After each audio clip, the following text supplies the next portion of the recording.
আসসালামু আলাইকুম প্রিয় ভাইরা, আপনারা শুনছেন বিশ্ববিখ্যাত সিরাত গ্রন্থ আর রাহিকুল মাকতুম থেকে বিশ্বনবী হজরত মুহাম্মদ সাল্লাল্লাহু আলাইহি ওয়াসাল্লামের জীবনীর 23তম পর্ব। আজ উহুদের যুদ্ধের দ্বিতীয় অংশ। যারা এখনো পর্যন্ত প্রথম অংশ শোনেননি তাদের অনুরোধ করব চ্যানেলটির লোগোতে ক্লিক করে প্লেলিস্টে গিয়ে প্রথম অংশ শুনে নিতে। শুরু করা যাক উহুদের যুদ্ধের দ্বিতীয় অংশ। মুসলমানদের সাফল্য। শেরে খোদা শেরে রসুল হজরত হামজা রাদিয়াল্লাহু তাআলা আনহুর শাহাদাতে মুসলমানদের মারাত্মক ও অপূরণীয় ক্ষতি হয়ে যায়। তা সত্ত্বেও যুদ্ধে মুসলমানদের সাফল্যের লক্ষণ সুস্পষ্ট হয়ে ওঠে। হজরত আবু বকর, হজরত ওমর, হজরত আলী, হজরত জুবাইর, হজরত মাসআব ইবনে উমাইর, হজরত তালহা ইবনে উবাইদুল্লাহ, হজরত আবদুল্লাহ ইবনে জাহাশ, হজরত সাদ ইবনে মাজ, হজরত সাদ ইবনে ওবাদা, হজরত সাদ ইবনে রবি, হজরত নজর ইবনে আনাস রাদিয়াল্লাহু তাআলা আনহু এমন বীরত্ব ও সাহসিকতার সাথে লড়াই করলেন যে কাফেরদের পিলে চমকে গেল, মনোবল ভেঙে পড়ল, তাদের শক্তি সাহস শিথিল হয়ে গেল। বাসর সজ্জা থেকে জিহাদের ময়দানে নিবেদিত প্রাণ মুজাহিদদের মধ্যে একজন ছিলেন হজরত হানজালা রাদিয়াল্লাহু তাআলা আনহু। তিনি আজ এক অনন্য গৌরবের সাথে জিহাদের ময়দানে হাজির হয়েছেন। তিনি ছিলেন আবু আমের রাহেবের পুত্র। পরে আবু আমের ফাসেক উপাধি পায়।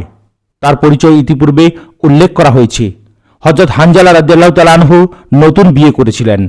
জিহাদের জন্য যখন আহ্বান জানানো হচ্ছিল তখন তিনি ছিলেন বাসর সজ্জায়। জিহাদের আহ্বান পাওয়ার সাথে সাথে তিনি জিহাদের জন্য রওনা হয়ে যান। যুদ্ধ ব্যাপকভাবে ছড়িয়ে পড়ার পর হজরত হানজালা রাদিয়াল্লাহু তাআলা আনহু কাফেরদের ব্যূহ ভেদ করে তীব্র বেগে আবু সুফিয়ানের কাছে হাজির হন। কাফের সেনাপতিকে তিনি আঘাত করতে চাচ্ছিলেন, কিন্তু আল্লাহ রাব্বুল আলামিন তাঁর শাহাদাত নির্ধারিত করে রেখেছিলেন। আবু সুফিয়ানকে লক্ষ্য করে তলোয়ার তোলার সাথে সাথে সাদ্দাদ ইবনে আওস দেখে ফেলে এবং হজরত হানজালা রাদিয়াল্লাহু তাআলা আনহুর উপর আকস্মিক হামলা চালায়। এতে তিনি শাহাদাত বরণ করেন। তীরন্দাজদের কৃতিত্ব। জাবালে রুমাতে যে সকল তীরন্দাজকে নবী সাল্লাল্লাহু আলাইহি ওয়াসাল্লাম নির্দিষ্ট দায়িত্বে নিযুক্ত করেছিলেন তারা যুদ্ধে মুসলমানদের বিজয় ও সাফল্য নিশ্চিত করতে গুরুত্বপূর্ণ ভূমিকা পালন করেন। মক্কায় অমুসলিমরা খালিদ ইবনে ওয়ালিদের নেতৃত্বে এবং আবু আমের ফাসেকের সহায়তায় ইসলামী ফৌজের বাম বাহু ভেঙে মুসলমানদের পরাজিত করতে পর্যায়ক্রমে 3 বার হামলা চালায়, কিন্তু মুসলমানরা তাদের সে প্রচেষ্টা ব্যর্থ করে দেয়। তীর বর্ষণ করে তারা কুরাইশদের ঝাঁঝরা করে দেয়। মুশরিকদের পরাজয়। কিছুক্ষণ যাবৎ তুমুল যুদ্ধ সংঘটিত হয়। স্বল্প সংখ্যক মুসলমানের এ বাহিনী সমগ্র যুদ্ধক্ষেত্রে ছেয়ে থাকে। অবশেষে পৌত্তলিকদের মনোবল ভেঙে যায়। তাদের মধ্যে পিছু হটার ভাবনা দেখা দেয়। তারা ডানে বামে সামনে পেছনে ছড়িয়ে পড়তে শুরু করে। 3000 সৈন্যের মোকাবিলায় মুসলমানরা যুদ্ধ করছিল। তারা ঈমান, একিন, বীরত্ব ও সাহসিকতার পরিচয় দিয়ে তলোয়ার চালনার জওহর প্রদর্শন করছিলেন। মুসলমানদের অপ্রতিরোধ্য হামলার মুখে কাফেররা দিশেহারা হয়ে পড়ল। তারা কি করবে কিছু স্থির করতে না পেরে পলায়ন শুরু করল। যুদ্ধের পতাকাবাহীদের শোচনীয় পরিণতি দেখে কেউ আর সে পতাকা ধরে রাখতে সাহস পাচ্ছিল না। তাদের মনোবল ভেঙে গেল। মুসলমানদের কাছ থেকে প্রতিশোধ গ্রহণ, নিজেদের মর্যাদা ও সম্মান পুনরুদ্ধার ইত্যাদি যত বড় বড় কথা তারা বলছিল সব এলোমেলো হয়ে গেল। ইবনে ইসহাক লিখেছেন, আল্লাহ তাআলা মুসলমানদের উপর তাঁর সাহায্য নাজিল করেছেন এবং যে অঙ্গীকার করেছিলেন তা পূর্ণ করেছেন। মুসলমানরা তলোয়ারের মাধ্যমে পৌত্তলিকদের এমনভাবে কচুকাটা করল যে ওরা শিবির ছেড়েও দূরে পালিয়ে গেল।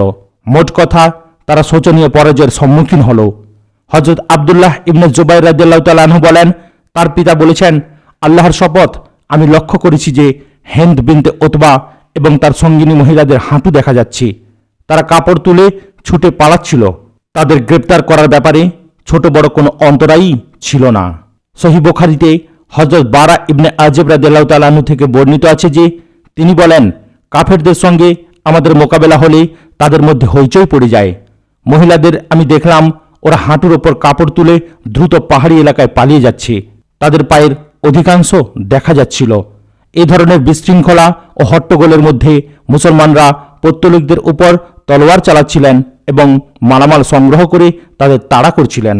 তীরন্দাজদের আত্মঘাতী ভুল। স্বল্প সংখ্যক মুসলমান মক্কাবাসীদের বিরুদ্ধে যখন ইতিহাসের পাতায় এক বৈশিষ্ট্যপূর্ণ বিজয় চিহ্নিত করছিলেন, ঠিক তখনই তীরন্দাজদের অধিকাংশ ব্যক্তি এক ভয়াবহ ভুল করে ফেললেন। অথচ মুসলমানদের সাফল্য এই যুদ্ধে বদরের যুদ্ধের চেয়ে কোনো অংশে কম ছিল না। কিন্তু তীরন্দাজদের এক ভয়াবহ ভুলে যুদ্ধের চিত্রই পরিবর্তিত হয়ে গেল। মুসলমানরা মারাত্মক ক্ষতির সম্মুখীন হলেন। স্বয়ং নবী সাল্লাল্লাহু আলাইহি ওয়াসাল্লাম শাহাদত বরণ থেকে অল্পের জন্য রক্ষা পেলেন। এই ভুলের কারণে বদরের যুদ্ধে অর্জিত মুসলমানদের ভাবমূর্তি ক্ষুণ্ণ হয়ে পড়েছিল। ইতিপূর্বে উল্লেখ করা হয়েছে যে নবী সাল্লাল্লাহু আলাইহি ওয়াসাল্লাম বিজয় ও পরাজয় উভয় অবস্থাতেই তীরন্দাজদের স্বস্থানে অটল ও অবিচল থাকার নির্দেশ দিয়েছিলেন। কিন্তু প্রিয় নবী সাল্লাল্লাহু আলাইহি ওয়াসাল্লামের কঠোর নির্দেশ সত্ত্বেও অন্য মুসলমানদের গনিমতের মালামাল সংগ্রহ করতে দেখে তীরন্দাজরা লোভ সামলাতে পারল না। একে অন্যকে বললেন, গনিমত গনিমত, তোমাদের সঙ্গীরা জয়ী হয়েছে, এখন আর কিসের প্রতীক্ষা। তীরন্দাজদের মধ্যে থেকে এ ধরনের আওয়াজ ওঠার পর তাদের কমান্ডার হযরত আব্দুল্লাহ ইবনে জুবাইর রাদিয়াল্লাহু তাআলা আনহু তাদেরকে রাসূলুল্লাহ সাল্লাল্লাহু আলাইহি ওয়াসাল্লামের নির্দেশ স্মরণ করিয়ে দিয়ে বললেন, তোমরা কি ভুলে গেছো রাসূলুল্লাহ সাল্লাল্লাহু আলাইহি ওয়াসাল্লাম তোমাদের কি আদেশ দিয়েছেন? কিন্তু অধিকাংশ তীরন্দাজ হযরত আব্দুল্লাহ রাদিয়াল্লাহু তাআলা আনহুর কথার প্রতি ভ্রুক্ষেপ করলেন না। তারা বললেন, আল্লাহর শপথ, আমরাও ওদের কাছে যাব এবং কিছু গনিমতের মাল অবশ্যই সংগ্রহ করব। এরপর 40 জন তীরন্দাজ নিজেদের দায়িত্ব উপেক্ষা করে গনিমতের মাল সংগ্রহ শুরু করলেন। আর হযরত আব্দুল্লাহ ইবনে জাবের রাদিয়াল্লাহু তাআলা আনহু এবং তার 9 জন সঙ্গী পাহারায় নিযুক্ত রইলেন। তারা দৃঢ় সংকল্পের সাথে দায়িত্ব পালন করছিলেন। তারা বলছিলেন, এখান থেকে যাওয়ার জন্য যদি নবী সাল্লাল্লাহু আলাইহি ওয়াসাল্লাম বলেন তখনই যাব, অথবা নিজেদের প্রাণ উৎসর্গ করব। শত্রুদের নিয়ন্ত্রণে মুসলিম সেনাদল। খালিদ ইবনে ওয়ালিদ এই গিরিপথে এসে 3 বার ব্যর্থ হয়ে ফিরে গিয়েছিল। এবার এই সুবর্ণ সুযোগ সে হাতছাড়া করল না। অল্পক্ষণের মধ্যে খালিদ আব্দুল্লাহ ইবনে জাবের রাদিয়াল্লাহু তাআলা আনহু এবং তার সঙ্গীদের নিহত করে মুসলমানদের উপর পেছনের দিক থেকে হামলা করল। খালিদ ইবনে ওয়ালিদের সঙ্গীরা উচ্চস্বরে স্লোগান দিল। এতে পরাজিত কাফেররা যুদ্ধক্ষেত্রের পরিবর্তিত পরিস্থিতি সম্পর্কে অবহিত হল এবং মুসলমানদের উপর পুনরুদ্যমে হামলা চালালো। এদিকে বনু হারেস গোত্রের আসরাহ বিনতে আলকামা নামের এক মহিলা কাফেরদের ধূলিধূসরিত পতাকা উচ্চে তুলে ধরল। ছড়িয়ে ছিটিয়ে থাকা কাফেররা তার চারদিকে জড়ো হতে শুরু করল, একে অন্যকে ডেকে সজাগ করল। ফলে অল্পক্ষণের মধ্যেই কাফেররা মুসলমানদের বিরুদ্ধে ঐক্যবদ্ধ হয়ে লড়াই শুরু করল। মুসলমানরা তখন সামনে এবং পেছনে উভয় দিক থেকেই ঘেরাওয়ের মধ্যে পড়ে গেল। মনে হয় যেন জাঁতাকলের মাঝখানে তাদের অবস্থান। আল্লাহর রাসূলের কঠোর সিদ্ধান্ত ও সাহসী পদক্ষেপ। সেই সংকট সন্ধিক্ষণে মাত্র 9 জন সাহাবী নবী হযরত রাসূল সাল্লাল্লাহু আলাইহি ওয়াসাল্লামের কাছে ছিলেন। তারা সাহাবাদের শৌর্যবীর্য এবং শত্রুদের তৎপরতা লক্ষ্য করছিলেন। হঠাৎ নবী সাল্লাল্লাহু আলাইহি ওয়াসাল্লাম খালিদ ইবনে ওয়ালিদের সওয়ারি দেখতে পেলেন।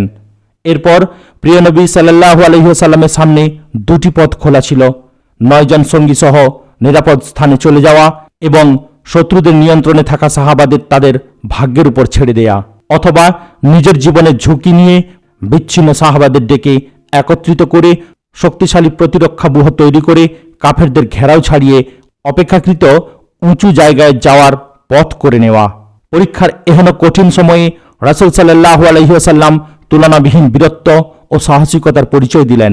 জীবন রক্ষার জন্য নিরাপদ আশ্রয়ে যাওয়ার চিন্তা বাদ দিয়ে তিনি নিজের জীবন বিপন্ন করে সাহাবাদের প্রাণ রক্ষার সিদ্ধান্ত নিলেন। খালিদ ইবনে ওয়ালিদের সওয়ারি এবং তার সঙ্গীদের দেখে রাসূল সাল্লাল্লাহু আলাইহি ওয়াসাল্লাম সাহাবাদের উচ্চস্বরে ডেকে বললেন, হে আল্লাহর বান্দারা, এদিকে এসো। রাসূলুল্লাহ সাল্লাল্লাহু আলাইহি ওয়াসাল্লাম জানতেন এই আওয়াজ মুসলমানদের কানে যাওয়ার আগে কাফেরদের কানে গিয়ে পৌঁছবে। হলও তাই। রাসূল সাল্লাল্লাহু আলাইহি ওয়াসাল্লামের আওয়াজ শুনে কাফেররা বুঝতে পারল যে মুহাম্মদ সাল্লাল্লাহু আলাইহি ওয়াসাল্লাম এখানেই রয়েছেন। এটা বোঝার পর একদল কাফের মুসলমানদের আগেই রাসূল সাল্লাল্লাহু আলাইহি ওয়াসাল্লামের কাছে পৌঁছে গেল। অন্যান্য কাফেররা দ্রুত মুসলমানদের ঘেরাও করতে লাগলো। এবার আমরা উভয় বাহিনীর তৎপরতা সম্পর্কে পৃথক পৃথকভাবে আলোকপাত করব। মুসলমানদের মধ্যে বিশৃঙ্খলা। কাফেরদের ঘেরাওয়ের মধ্যে পড়ে যাওয়ার পর একদল মুসলমান কিংকর্তব্য বিমূঢ় হয়ে পড়ল। নিজের জীবন রক্ষার চিন্তাও তাদের কাছে বড় হয়ে দেখা গেল। ফলে তারা রণক্ষেত্র থেকে পলায়নের পথ ধরল।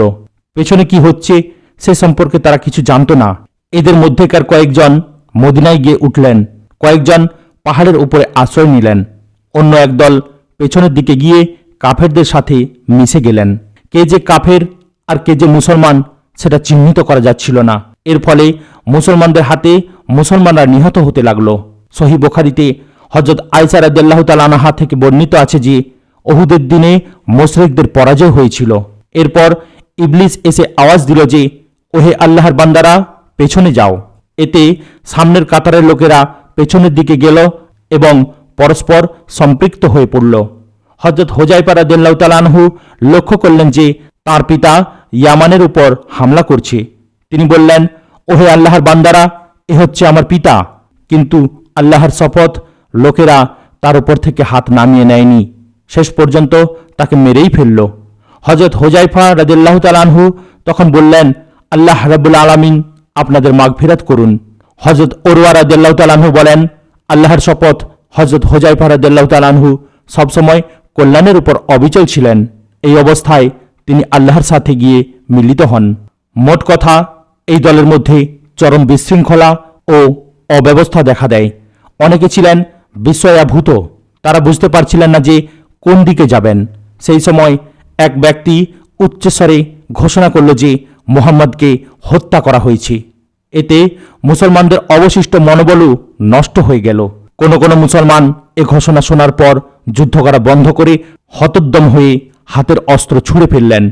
কিছু সংখ্যক মুসলমান এতটুকু পর্যন্ত ভাবল যে মোনাফেক নেতা আব্দুল্লাহ ইবনে উবাইয়ের সাথে সাক্ষাৎ করে তাকে বলা হোক যে আবু সুফিয়ানের কাছ থেকে আমাদের জন্য নিরাপত্তার ব্যবস্থা করো।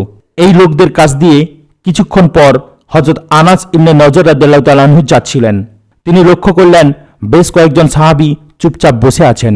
তিনি জিজ্ঞাসা করলেন, তোমরা কার প্রতীক্ষায় রয়েছ? তারা জবাব দিলেন, রাসূলুল্লাহ সাল্লাল্লাহু আলাইহি সাল্লামকে হত্যা করা হয়েছে। হযরত আনাস ইবনে নজর বললেন, তাহলে তোমরা বেঁচে থেকে কি করবে? ওঠো, যে কারণে রাসূলুল্লাহ সাল্লাল্লাহু আলাইহি ওয়াসাল্লাম জীবন দিয়েছেন সেই একই কারণে তোমরাও জীবন দাও। এরপর বললেন, হে আল্লাহ রাব্বুল আলামিন, ওরা অর্থাৎ এই মুসলমানরা যা কিছু করেছে তা থেকে আমি তোমার দরবারে পানাহ চাই। কথা বলে তিনি সামনের দিকে অগ্রসর হলেন। সামনে যাওয়ার পর হযরত সাদ ইবনে মুআজ রাদিয়াল্লাহু তাআলা আনহুর সাথে দেখা হলো। তিনি জিজ্ঞাসা করলেন, হে আবু ওমর, কোথায় যাচ্ছেন? হযরত আনাস রাদিয়াল্লাহু তাআলা আনহু বললেন, জান্নাতের সুবাসের কথা কি আর বলবো? হে সাদ, উহুদ পাহাড়ের উপর থেকে জান্নাতের সুবাস অনুভব করছি। কথা বলার পর হযরত আনাস রাদিয়াল্লাহু তাআলা আনহু আরো সামনে এগিয়ে গেলেন এবং কাফেরদের সাথে লড়াই করতে করতে শহীদ হয়ে গেলেন। যুদ্ধ শেষে তাকে শনাক্ত করাই সম্ভব হচ্ছিল না। তার বোন তার আঙুলের ফাঁক দেখে তাকে শনাক্ত করেছিল। বর্ষা, তীর ও তলোয়ার দিয়ে তার পবিত্র দেহে ৮০টি আঘাত করা হয়েছিল। হযরত সাবেত ইবনে দাহদাহ রাদিয়াল্লাহু তাআলা আনহু মুসলমানদের সম্বোধন করে বললেন, মুহাম্মদ মুস্তাফা সাল্লাল্লাহু আলাইহি ওয়াসাল্লামকে যদি হত্যা করাই হয়ে থাকে, আল্লাহ রাব্বুল আলামিন তো জিন্দা রয়েছেন, তিনি তো চিরঞ্জীব। তোমরা নিজেদের দ্বীনের জন্য লড়ো, আল্লাহ রাব্বুল আলামিন তোমাদেরকে বিজয় ও সাহায্য দান করবেন। এই আহ্বান জানানোর পর একদল আনসার জেহাদের জন্য পুনরায় প্রস্তুত হলেন। হযরত সাবেদ রাদিয়াল্লাহু তাআলা আনহু তাদেরকে সঙ্গে নিয়ে খালিদ ইবনে ওলীদের বাহিনীর উপর হামলা করে লড়াই করতে করতে একসময় খালিদ ইবনে ওলীদের হাতে নিহত হলেন। তাকে বর্ষার আঘাতে হত্যা করা হয়। তার মতোই তার সঙ্গী আনসাররাও লড়াই করতে করতে শাহাদত বরণ করেন। একজন মুহাজির সাহাবী রক্তাক্ত একজন আনসার সাহাবীর কাছ দিয়ে যাচ্ছিলেন। মুহাজির সাহাবী বললেন, ও ভাই, রাসূল সাল্লাল্লাহু আলাইহি ওয়াসাল্লাম নিহত হয়েছেন। আনসারী বললেন, মুহাম্মদ যদি নিহত হয়েই থাকেন তবে তিনি তো আল্লাহর দ্বীন পৌঁছে দিয়েছেন। এখন সেই দ্বীনের হেফাজতের জন্য লড়াই করা তোমাদের দায়িত্ব। এ ধরনের সাহস প্রদান এবং উদ্দীপনাময় কথায় ইসলামী বাহিনী চাঙ্গা হয়ে উঠলেন। তারা অস্ত্র ফেলে দেয়া এবং মুনাফেক নেতা আব্দুল্লাহ ইবনে উবাইয়ের মধ্যস্থতায় কাফের আবু সুফিয়ানের কাছ থেকে নিরাপত্তার নিশ্চয়তা চাওয়ার পরিবর্তে অস্ত্র তুলে নিলেন। এরপর কাফেরদের দুর্ভেদ্য ঘেরাও ভেদ করে নিজেদের কেন্দ্রীয় নেতৃত্বে পৌঁছে যাওয়ার পথ তৈরির চেষ্টা করতে লাগলেন। এমন সময় শোনা গেল যে রাসূল সাল্লাল্লাহু আলাইহি ওয়াসাল্লামের হত্যাকাণ্ডের খবর একটি ভিত্তিহীন গুজব। এতে মুসলমানদের সাহস ও মনোবল বহুগুণ বেড়ে যায় এবং তারা দুর্ধর্ষ লড়াইয়ের মাধ্যমে কাফেরদের বেষ্টনী ভেদ করে নিজেদের শক্তিশালী অবস্থানের কাছে পৌঁছে যেতে সক্ষম হয়। ইসলামী বাহিনীর তৃতীয় একটি দল একমাত্র রাসূল সাল্লাল্লাহু আলাইহি ওয়াসাল্লামের নিরাপত্তার কথা ভাবছিলেন। এরা কাফেরদের বেষ্টনীর খবর পাওয়ার পরই নবী সাল্লাল্লাহু আলাইহি ওয়াসাল্লামের দিকে ছুটে গেলেন। এ সকল সাহাবার মধ্যে ছিলেন হযরত আবু বকর রাদিয়াল্লাহু তাআলা আনহু, হযরত ওমর রাদিয়াল্লাহু তাআলা আনহু, হযরত আলী রাদিয়াল্লাহু তাআলা আনহু প্রমুখ। যুদ্ধক্ষেত্রেও এরা ছিলেন প্রথম সারিতে, কিন্তু নবী সাল্লাল্লাহু আলাইহি ওয়াসাল্লামের জীবনাশঙ্কা দেখা দেয়ায় তারা তার হেফাজতের জন্য তার কাছে ছুটে এলেন। রাসূলুল্লাহ সাল্লাল্লাহু আলাইহি সাল্লামের চারপাশে রক্তক্ষয়ী যুদ্ধ। সাহাবায়ে কেরাম কাফেরদের জাতাকলের মতো বেষ্টনীতে এসে যখন পিষ্ট হচ্ছিলেন, সেই একই সময়ে রাসূল সাল্লাল্লাহু আলাইহি ওয়াসাল্লামের আশপাশেও চলছিল রক্তক্ষয়ী যুদ্ধ। ইতিপূর্বে উল্লেখ করা হয়েছে যে কাফেরদের বেষ্টনীর শুরুতে রাসূল সাল্লাল্লাহু আলাইহি ওয়াসাল্লামের চারপাশে মাত্র 9 জন সাহাবী ছিলেন। তিনি যখন মুসলমানদের উদ্দেশ্যে এই আহ্বান জানালেন যে আমার দিকে এসো, আমি আল্লাহর রাসূল, সেই আহ্বান মুসলমানদের আগেই কাফেরদের কানে পৌঁছেছিল। এতে তারা রাসূল সাল্লাল্লাহু আলাইহি ওয়াসাল্লামকে চিনে ফেলেছিল, কেননা সে সময় কাফেররা রাসূল সাল্লাল্লাহু আলাইহি ওয়াসাল্লামের কাছেই ছিল।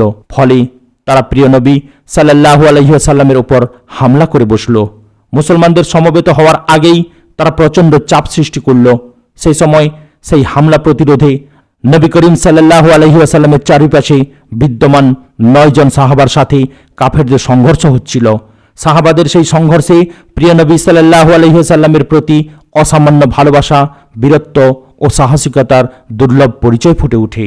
সহিহ মুসলিম শরীফে বর্ণিত আছে যে উহুদের দিনে রাসূল সাল্লাল্লাহু আলাইহি ওয়াসাল্লাম এক পর্যায়ে ওই 9 জন সাহাবীর সাথে বিচ্ছিন্ন হয়ে পড়েছিলেন।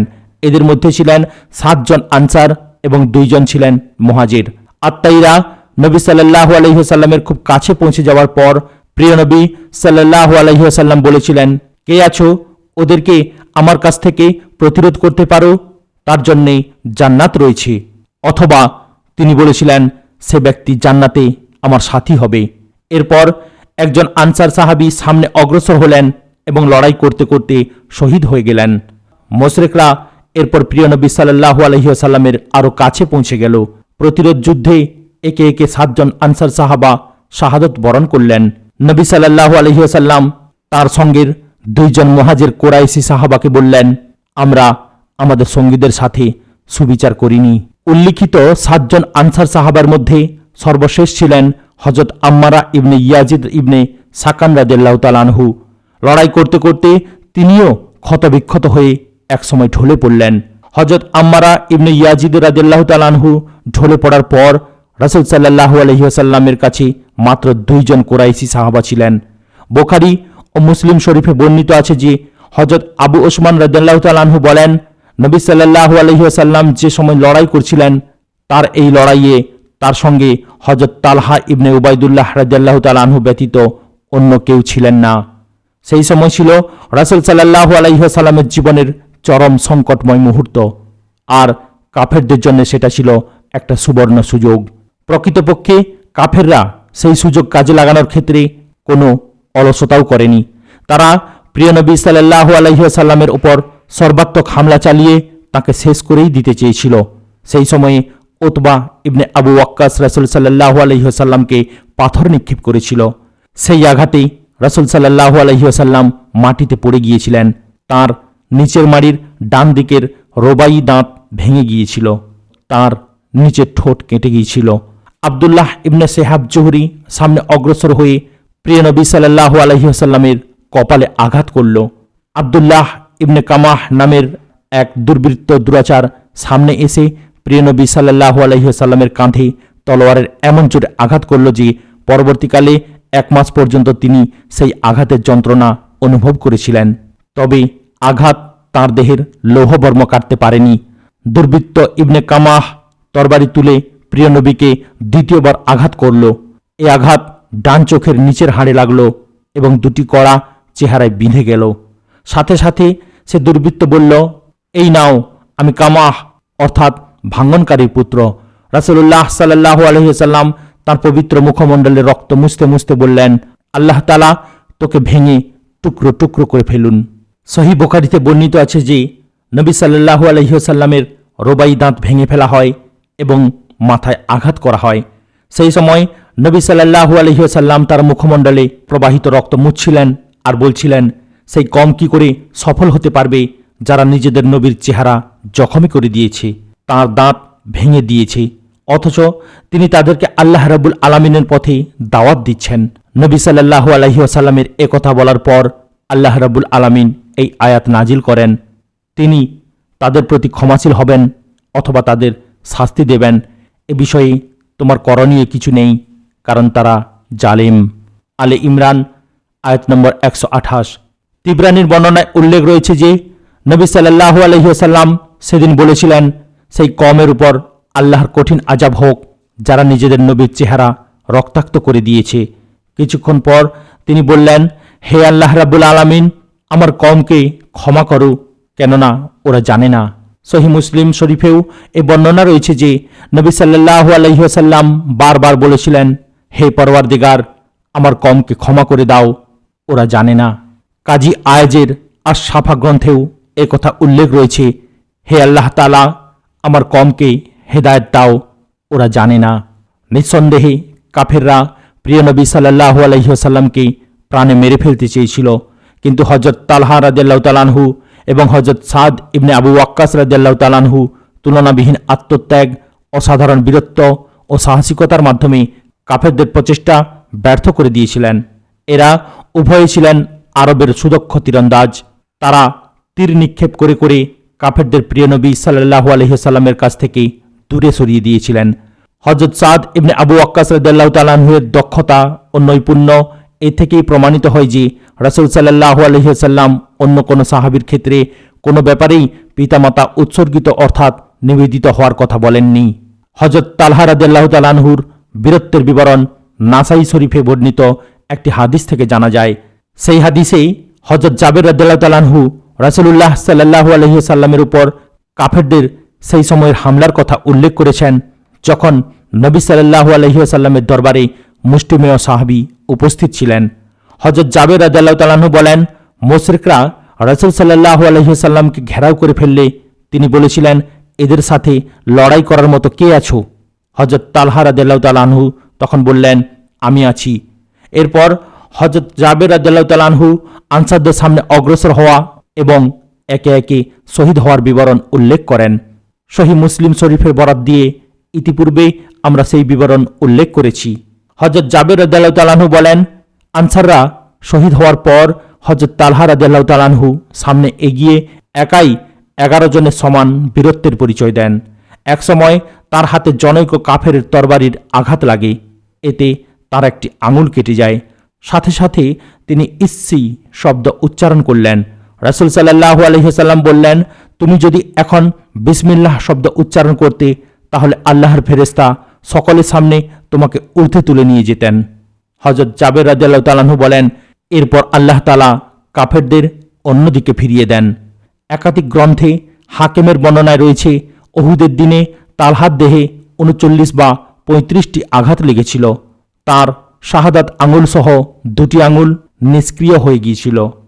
ইমাম বুখারী কায়েস ইবনে আবু হাজিম থেকে বর্ণনা করেছেন যে তিনি বলেন, আমি লক্ষ্য করলাম তালহা রাদিয়াল্লাহু তাআলা আনহুর হাত নিষ্ক্রিয় হয়ে পড়েছিল। এই হাত দ্বারা উহুদের দিনে তিনি নবী সাল্লাল্লাহু আলাইহি ওয়াসাল্লামকে রক্ষা করেছিলেন।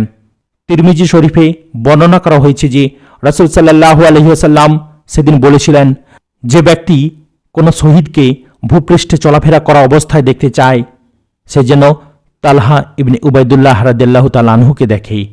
আবু দাউদ তায়ালিসি হযরত আয়েশা রাদিয়াল্লাহু তাআলা আনহা থেকে বর্ণনা করেছেন, হযরত আবু বকর সিদ্দিক রাদিয়াল্লাহু তাআলা আনহু উহুদের যুদ্ধের প্রসঙ্গ আলোচনার সময় বলতেন, সেদিনের যুদ্ধের একক কৃতিত্ব ছিল তালহার, অর্থাৎ সেই যুদ্ধে নবী সাল্লাল্লাহু আলাইহি ওয়াসাল্লামকে রক্ষা করার দায়িত্ব তিনি সর্বাধিক পালন করেন। হযরত আবু বকর রাদিয়াল্লাহু তাআলা আনহু হযরত তালহা রাদিয়াল্লাহু তাআলা আনহু সম্পর্কে এই কথাও বলেছেন, হে তালহা, তোমার জন্য জান্নাতসমূহ ওয়াজিব হয়ে গেছে, সেখানে তোমার নিবাসে রয়েছে অগণন ডাগর চোখের হুর। সেই সংকট সন্ধিক্ষণে আল্লাহ রাব্বুল আলামিন গায়েব থেকে সাহায্য প্রেরণ করেন। হযরত সাদ রাদিয়াল্লাহু তাআলা আনহু বলেন, আমি উহুদের দিনে লক্ষ্য করেছি রাসূল সাল্লাল্লাহু আলাইহি ওয়াসাল্লামের কাছে সাদা পোশাক পরিহিত দুজন লোক এরা নবী সাল্লাল্লাহু আলাইহি ওয়াসাল্লামের পক্ষে বীরত্বের সাথে লড়াই করছিলেন। এর আগে বা পরে সেই দুজন লোককে আমি কখনো দেখিনি। অপর এক বর্ণনায় রয়েছে ওরা দুজন ছিলেন হযরত জিবরাইল আলাইহিস সালাম ও হযরত মিকাইল আলাইহিস সালাম। নবীর পাশে সাহাবাদের সমবেত হওয়া। উল্লেখিত দুর্ঘটনা আকস্মিকভাবে অল্প কিছুক্ষণের মধ্যে ঘটে গিয়েছিল। নবী সাল্লাল্লাহু আলাইহি ওয়াসাল্লাম নির্বাচিত সাহাবারা যারা যুদ্ধের শুরু থেকেই প্রথম কাতারে গিয়ে যুদ্ধ করছিলেন, তারা পরিবর্তিত পরিস্থিতি এবং নবী সাল্লাল্লাহু আলাইহি ওয়াসাল্লামের আহ্বান শোনার অল্পক্ষণের মধ্যেই রাসূল সাল্লাল্লাহু আলাইহি ওয়াসাল্লামের কাছে ছুটে এসেছিলেন। তারা চেষ্টা করছিলেন যাতে কোনো অপ্রীতিকর ঘটনা না ঘটে যায়। কিন্তু এসব সাহাবা নবী সাল্লাল্লাহু আলাইহি ওয়াসাল্লামের কাছে এসে পৌঁছার আগেই তিনি মারাত্মকভাবে আহত হয়েছিলেন। ততক্ষণে 6 জন আনসার সাহাবা শহীদ হয়ে গেছেন। সপ্তম আনসার সাহাবা আঘাতে আঘাতে জর্জরিত হয়ে ঢলে পড়েছেন। হযরত সাদ রাদিয়াল্লাহু তাআলা আনহু এবং হযরত তালহা রাদিয়াল্লাহু তাআলা আনহু প্রাণপণ প্রচেষ্টায় কাফেরদের হামলা থেকে প্রিয় নবী সাল্লাল্লাহু আলাইহি ওয়াসাল্লামকে রক্ষার জন্য প্রতিরোধ যুদ্ধ চালিয়ে যাচ্ছিলেন। সাহাবারা এসেই নবী সাল্লাল্লাহু আলাইহি ওয়াসাল্লামের বিরুদ্ধে কাফেরদের সর্বাত্মক হামলার দাঁত ভাঙা জবাব দিচ্ছিলেন। তারা সেই সময় অসীম সাহসিকতা ও বীরত্বের পরিচয় দিয়েছিলেন। প্রিয় নবী সাল্লাল্লাহু আলাইহি ওয়াসাল্লামের কাছে সেই সময় প্রথমে ছুটে এসেছিলেন হযরত আবু বকর সিদ্দিক রাদিয়াল্লাহু তাআলা আনহু। ইবনে হাব্বান তার সহিহ গ্রন্থে হযরত আয়েশা রাদিয়াল্লাহু তাআলা আনহা থেকে বর্ণনা করেছেন যে হযরত আবু বকর রাদিয়াল্লাহু তাআলা আনহু বলেন, উহুদের দিনে সকল সাহাবা নবী সাল্লাল্লাহু আলাইহি সাল্লামের কাছ থেকে চলে গিয়েছিলেন, অর্থাৎ তার দেহরক্ষীরা ছাড়া অন্য সবাই যুদ্ধ করতে সামনের কাতারে চলে গিয়েছিলেন। কাফেরদের ঘেরাওয়ের দুর্ঘটনার পর সর্বপ্রথম আমি নবী সাল্লাল্লাহু আলাইহি ওয়াসাল্লামের কাছে ছুটে গিয়েছিলাম। নবী সাল্লাল্লাহু আলাইহি ওয়াসাল্লামের কাছে গিয়ে দেখি একজন লোক নবী সাল্লাল্লাহু আলাইহি ওয়াসাল্লামকে রক্ষার জন্যে লড়াই করছেন। আমি মনে মনে বললাম, আপনার নাম তো তালহা রাদিয়াল্লাহু তাআলা আনহু, আপনার উপর আমার মা বাবা কুরবান হোক। এমন সময় হযরত আবু উবাইদা ইবনে জাররাহ রাদিয়াল্লাহু তাআলা আনহু দ্রুত ছুটে আমার কাছে এসে পৌঁছলেন। আমরা উভয়ে নবী সাল্লাল্লাহু আলাইহি ওয়াসাল্লামের পাশে গেলাম। আমরা লক্ষ্য করলাম হযরত তালহা রাদিয়াল্লাহু তাআলা আনহু নবী সাল্লাল্লাহু আলাইহি ওয়াসাল্লামের সামনে পড়ে আছেন।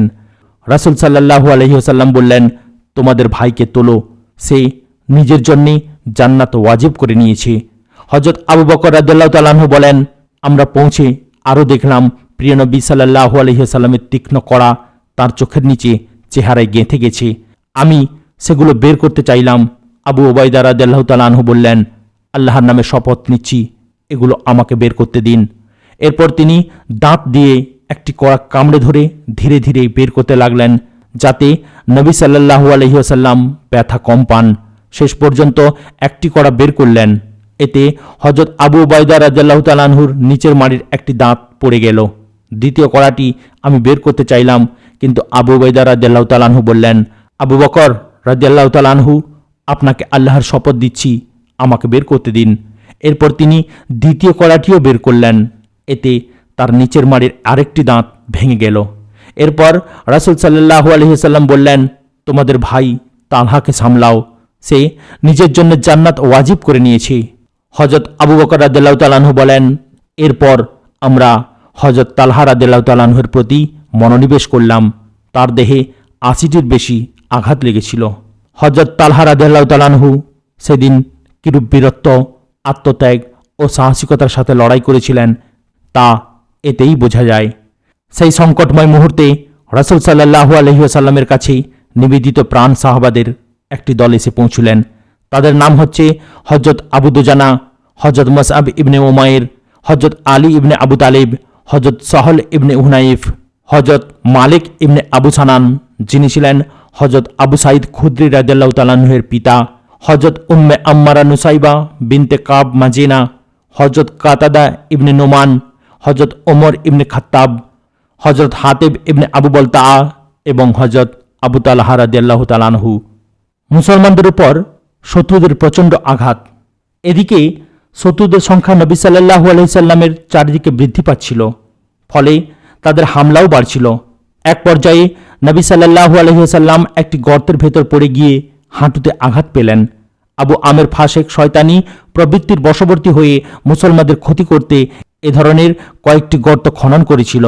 নবী সাল্লাল্লাহু আলাইহি ওয়াসাল্লাম গর্তে পড়ে যাওয়ার পর হযরত আলী রাদিয়াল্লাহু তাআলা আনহু প্রিয় নবী সাল্লাল্লাহু আলাইহি ওয়াসাল্লামের হাত ধরলেন এবং হযরত তালহা ইবনে উবাইদুল্লাহ রাদিয়াল্লাহু তাআলা আনহু নবী সাল্লাল্লাহু আলাইহি ওয়াসাল্লামকে জড়িয়ে ধরে উপরে উঠিয়ে নিলেন।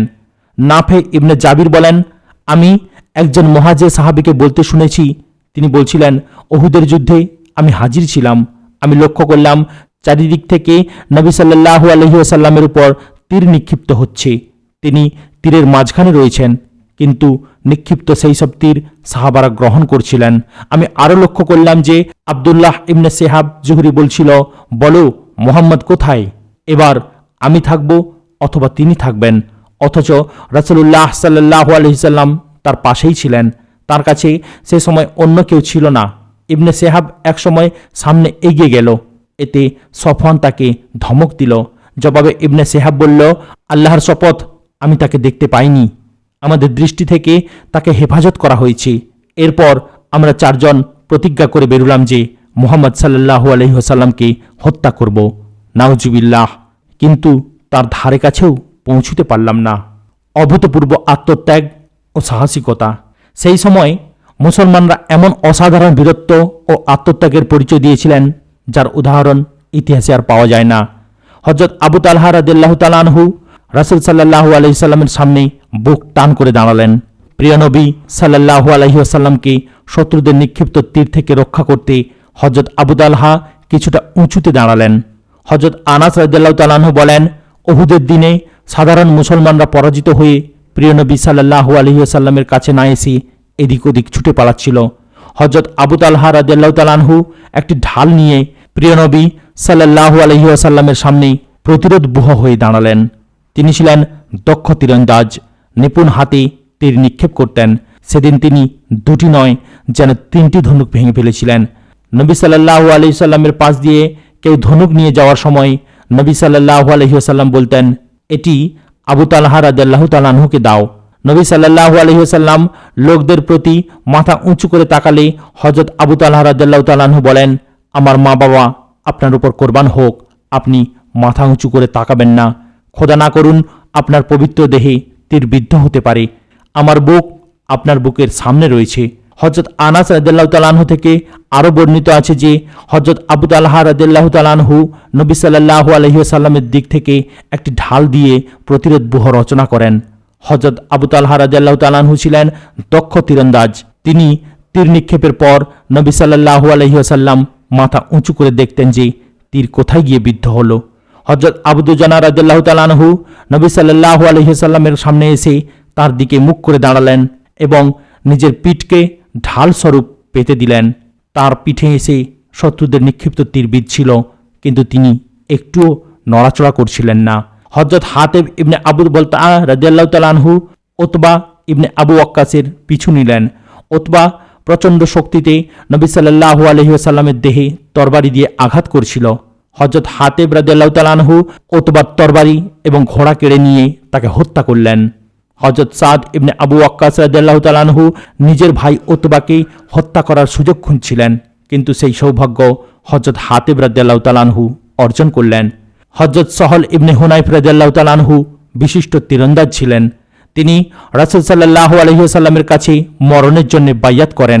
তিনি যুদ্ধক্ষেত্রে বীর বিক্রমে লড়াই করেছিলেন। রাসূল সাল্লাল্লাহু আলাইহি ওয়াসাল্লাম নিজেও তীর নিক্ষেপ করছিলেন। হযরত কাতাদা ইবনে নোমান রাদিয়াল্লাহু তাআলা আনহু থেকে বর্ণিত আছে, রাসূল সাল্লাল্লাহু আলাইহি ওয়াসাল্লাম তার ধনুক থেকে বহু তীর নিক্ষেপ করেছিলেন। এতে ধনুকের একটি কোণ ভেঙে গিয়েছিল। সেই ধনুক পরে হযরত কাতাদা ইবনে নোমান নিয়েছিলেন এবং তার কাছেই ছিল। সেদিন হযরত কাতাদা রাদিয়াল্লাহু তাআলা আনহুর চোখে এমন আঘাত লেগেছিল যে চোখ চেহারার উপর বেরিয়ে পড়েছিল। নবী সাল্লাল্লাহু আলাইহি ওয়াসাল্লাম তার পবিত্র হাতে সেই চোখ ভেতরে প্রবেশ করিয়ে দিলেন। পরবর্তী সময়ে দুটি চোখের মধ্যে সেই চোখটি বেশি সুন্দর দেখাতো।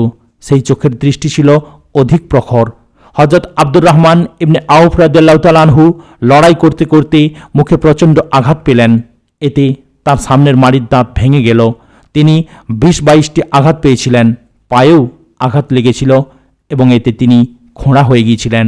হযরত আবু সাঈদ খুদরি রাদিয়াল্লাহু তাআলা আনহু বর্ণনা করেন, মালিক ইবনে মানানা নবী সাল্লাল্লাহু আলাইহি ওয়াসাল্লামের চেহারার রক্ত চুষে পরিষ্কার করেন। নবী সাল্লাল্লাহু আলাইহি ওয়াসাল্লাম তাকে বললেন, থুতু ফেলে দাও। তিনি বললেন, আল্লাহর শপথ, আমি থুতু ফেলব না। এরপর মুখ ফিরিয়ে তিনি লড়াই করতে লাগলেন। রাসূলুল্লাহ সাল্লাল্লাহু আলাইহি ওয়াসাল্লাম বললেন, কেউ যদি কোনো জান্নাতি মানুষকে দেখতে চায় তবে সে যেন মালিক ইবনে মানানা রাদিয়াল্লাহু তাআলা আনহুকে দেখে। এরপর তিনি লড়াই করতে করতে শহীদ হয়ে গেলেন। উহুদ যুদ্ধে মুসলমান মহিলাদের ভূমিকাও ছিল অনন্য। মহিলা সাহাবী হযরত উম্মে আম্মারা নুসাইবা বিনতে কাব রাদিয়াল্লাহু তাআলা আনহু অসাধারণ সাহসিকতার পরিচয় দেন। তিনি কয়েকজন মুসলমানের সাথে লড়াই করতে করতে ইবনে কুম্মার সামনে গিয়ে পৌঁছেন। ইবনে কুম্মা তলোয়ার দিয়ে আঘাত করলে তার কাঁধে জখম হয়। তিনিও নিজের তলোয়ার দিয়ে ইবনে কুম্মাকে কয়েকবার আঘাত করেন, কিন্তু ইবনে কুম্মা বর্ম পরিহিত থাকার কারণে কোনো আঘাত তার দেহে লাগেনি। হযরত উম্মে আম্মারা লড়াই করতে করতে 12টি আঘাত পান। হযরত মুসআব ইবনে উমাইর রাদিয়াল্লাহু তাআলা আনহুর অসাধারণ বীরত্ব ও সাহসিকতার পরিচয় দেন। তিনি রাসূল সাল্লাল্লাহু আলাইহি ওয়াসাল্লামের প্রতি ইবনে কুম্মা ও অন্যদের আঘাত প্রতিরোধ করেন। তার হাতেই ছিল ইসলামের পতাকা। শত্রু সৈন্যরা তার ডান হাতে এমন আঘাত করে যে তার হাত কেটে যায়। তিনি তখন বাম হাতে ইসলামের পতাকা তুলে ধরেন, কিন্তু শত্রুদের হামলায় বাম হাতও কেটে যায়। তিনি তখন বাহু দিয়ে বুকের সাথে জড়িয়ে পতাকা ঊর্ধ্বে তুলে ধরেন। সেই অবস্থায় শাহাদত বরণ করেন। তার হত্যাকারী ছিল আব্দুল্লাহ ইবনে কুম্মা। এই দুর্বৃত্ত হযরত মুসআব রাদিয়াল্লাহু তাআলা আনহুকে রাসূল সাল্লাল্লাহু আলাইহি ওয়াসাল্লাম মনে করেছিল। হযরত মুসআব রাদিয়াল্লাহু তাআলা আনহুর চেহারা রাসূল সাল্লাল্লাহু আলাইহি ওয়াসাল্লামের চেহারার সাথে কিছুটা মিল ছিল। হযরত মুসআব রাদিয়াল্লাহু তাআলা আনহুকে হত্যা করার পর ইবনে কুম্মা কাফেরদের কাছে গিয়ে চিৎকার করে বলেছিল, মুহাম্মদ সাল্লাল্লাহু আলাইহি ওয়াসাল্লামকে হত্যা করা হয়েছে। নাউজুবিল্লাহ। আজ এখানেই সমাপ্ত করলাম। ভিডিওর পরবর্তী অংশ শোনার জন্য চ্যানেলটিকে সাবস্ক্রাইব করুন, লাইক, কমেন্ট এবং শেয়ার করতেও ভুলবেন না। আসসালামু আলাইকুম ওয়া রাহমাতুল্লাহি ওয়া বারাকাতুহু।